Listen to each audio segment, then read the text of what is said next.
ఆడవారిపై అఘాయిత్యాలు రోజురోజుకు ఎక్కువైపోతున్నాయి. మహిళలు, యువతలు, చిన్నారులే లక్ష్యంగా కామాంధులు, ప్రేమోన్మాదులు రెచ్చిపోతున్నారు. ఈ ఏడాది 2 తెలుగు రాష్ట్రాల్లో ఇప్పటికే అనేక ఘటనలు వెలుగు చూడగా, దేశవ్యాప్తంగా వందల సంఖ్యలో అత్యాచార ఘటనలు నమోదయ్యాయి. తాము చెప్పిన మాట వినలేదని దుర్మార్గులు పెట్టరేగిపోతున్నారు. ప్రేమను ఒప్పుకోలేదని, పెళ్లికి నిరాకరిస్తున్నారని నిర్దాక్షిణ్యంగా దాడులకు తెగబడుతున్నారు. ప్రాణాలు తీయడం లేదా ప్రాణాలు పోయేంత పనులు చేస్తున్నారు. ప్రభుత్వాలు ఎన్ని చర్యలు తీసుకుంటున్నప్పటికీ అలాంటి వాళ్ళు ఏమాత్రం మార్పు రావడం లేదు. నిందితులను కఠినంగా శిక్షిస్తున్నప్పటికీ మార్పు మాత్రం కనిపించడం లేదు. పాఠశాలలు, ఆఫీసులు, రోడ్లు సహా ఇంట్లో ఉన్న ఆడవారికి సైతం రక్షణ లేకుండా పోతుంది. ఏపీలో తాజాగా ప్రేమోన్మాది రెచ్చిపోయాడు. నంద్యాల జిల్లా నందికొట్కూరు బైరెడ్డి నగర్ కు చెందిన ఇంటర్ విద్యార్థిని తాను ప్రేమిస్తున్నానంటూ రాఘవేంద్ర వేధింపులకు గురి చేశాడు.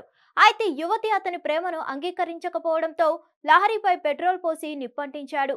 అనంతరం తాను నిప్పంటించుకొని ఆత్మహత్యాయత్నం చేసుకున్నాడు. ఈ ఘటనలో లహరి పూర్తిగా కాలిపోయి అక్కడికక్కడే మృతి చెందింది. యువకుడికి తీవ్ర గాయాలు కాగా పరిస్థితి విషమంగా ఉంది. దీంతో అతన్ని ఆసుపత్రికి తరలించి చికిత్స అందిస్తున్నారు. లహరి మృతితో కుటుంబ సభ్యులు బోర్న విలిపిస్తున్నారు. నంది కాలేజీలో ఇంటర్మీడియట్ చదువుతున్న 17 ఏళ్ల లహరి భవిష్యత్తు నాశనం చేయడం ఆమె కుటుంబాన్ని శోకసంద్రంలో ముంచేసింది. ప్రేమ పేరుతో రాఘవేంద్ర గత కొంతకాలంగా లహరిని వేధిస్తున్నాడని కుటుంబ సభ్యులు తెలిపారు.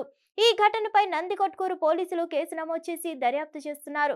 ప్రేమోన్మాది కారణంగా లహరి ప్రాణాలు కోల్పోవడం పట్ల ప్రజలు దిగ్భ్రాంతి వ్యక్తం చేస్తున్నారు.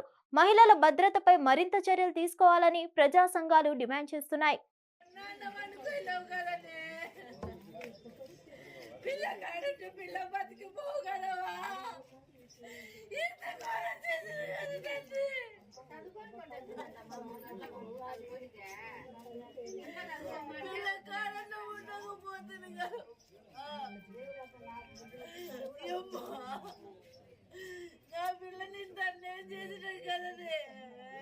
హిట్ టీవీ యాప్ ని డౌన్లోడ్ చేసుకోండి. ఇందులో short news, live news, entertainment movies అన్ని అవైలబుల్ గా ఉన్నాయి. Please download hit TV app.